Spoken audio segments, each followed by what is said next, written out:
दुर्गा बर'आ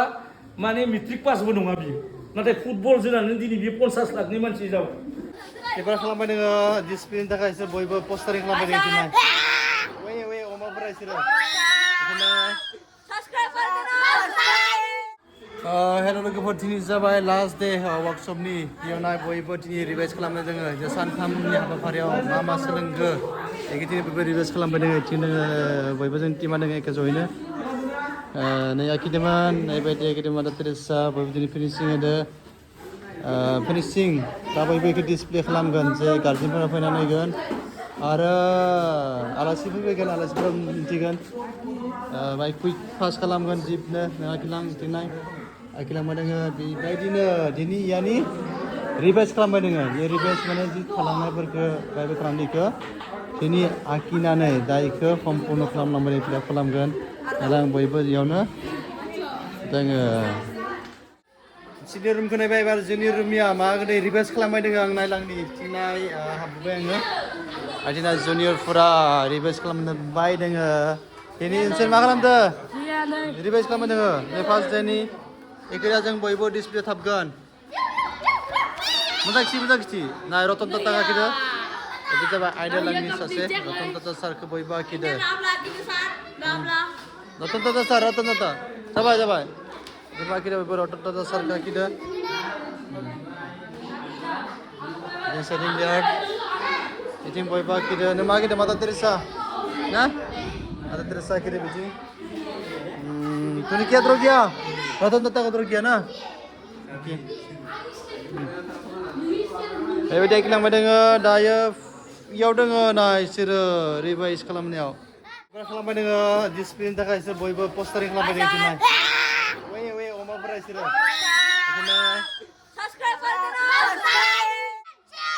थिंना एसे डिसिप्लिननि थाखाय थिं इसोरो जि सावगारि आखिखो वर्कशप फैनानै बेयावसो थाबलांबाय दोङो फारिनो जाबाय बयबो फरायसाफोरा आखिनायाव बे साइडथिं दोङो आरो थिं नायबाय दोङो बयबो थिंनाय हाबदो थिं रतन टाटा मादार तेरेसा बेबायदि दोङो आखिलांनो बाय साइडथिं दोङो आरो आउटडोर आखिनाय पेन्टिंफोरा लोगोफोरनिथिं दोङो गथ'फोरा फरायसाफोरा आखिनाया दिनै बयबो आउटडोर पेन्टिं लोगोसे स्केच बेबायदि आखिनाय खनजया बायमान मावगासिनो दङ थाबगासिनो आरो गथ'फोरा आखिनाय बेनो रियेलिस्टिक माबानि पार्कनि जिरायसालि रेस्ट हाउसखौ बोरै नागिरो बेयाव दोङो फारिनो बिदिनो पर्ट्रेट जोंथ' पर्ट्रेट ओमफ्राय बिदिनो आलासिया सफैबाय आलासिजों फजनसे एसे गार्जेन मिटिं जागोन फरायसाफोरनि सायाव आरो आर्टनि सायाव सावरायगोन जों आलासि फैदो फैनो थाङो जों मिथिनो दा जोंना गार्जेनफोर जोब्बाय दोङो पर्ट्रेट लिरबायना सारखौ आलासि सफैबाय एसे बरायबाय दोङो आलासिखौ फैबाय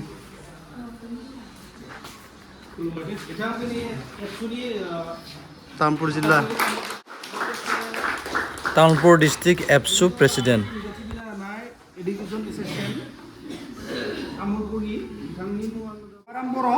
बिथांखौबो जोङो गांसे आर'नाइजों बरायगोन खुलुमबाय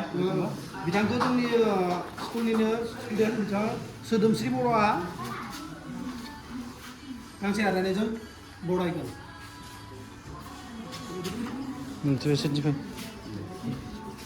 बिथां बबराम बर'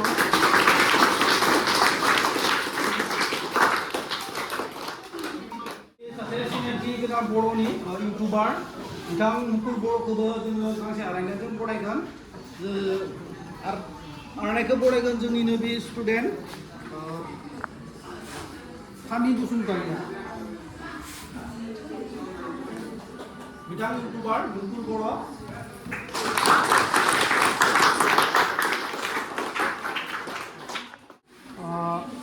जोंनि सासे आरो आलासि सासे दंबायो रनेन्द्र बर' बिथां आर्ट टिचार बिथांखौ जोङो गांसे आर'नाइजों बरायगोन आर'नाइ जोंनि बे स्कुलनि स्टुडेन्ट पिंकि बसुमतारिया बरायगोन बिथां आर्ट टिचार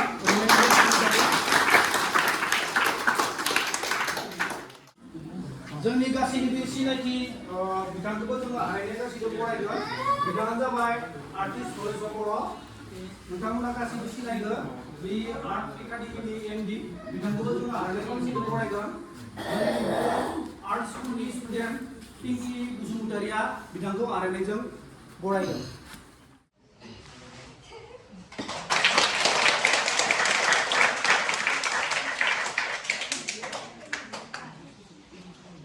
दिनैनि बरायनाय हाबाफारिखौ एसेयावनो लाखिबाय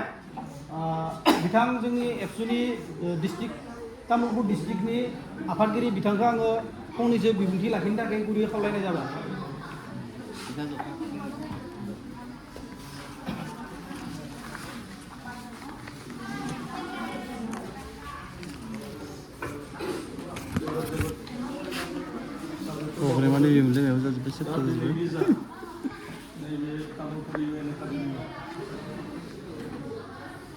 जोबोद मोनसे मेहेरगोनां हाबाफारि जाय जोंनि उन्दै उन्दै फरायसुला फरायसुलि फंबाय गावनि जिउआव सोलोंथाइ बिथिङाव देरहासार जानो थाखाय जि मोनसे लामा जिहेतु सावगारि बोनाय बा आर्ट मोनसे समाव बेखौ कला आर्ट जाय बिष्णु प्रसाद राभा बिथांखौ बेबायदि कला आर्टनिनो सासे बिफा हिसाबैनो जों सिनायथि मोनो दा बे हिसाबै दिनैनि जि तामुलपुर एकाडेमियाव जि मोनसे आर्टनि बा सावगारि आखिनायनि सायाव जि मोनसे वर्कशप बिनि फोजोबनाय हाबाफारि बेखौनो दैदेननाय बे आर्ट एस'सिएशननि सासे मावथि मानगोनां बिथां लोगोसेयावनो जोंजों अरायबो सिनायथि जानाय अरायबो लोगो मोनबाय थायो ओंखायनो आं दिनै एबसुनिफ्राय बुंगोन लेखा फरायनायावबो जाय फरायसाया दिनैनो बुंबाय मोजां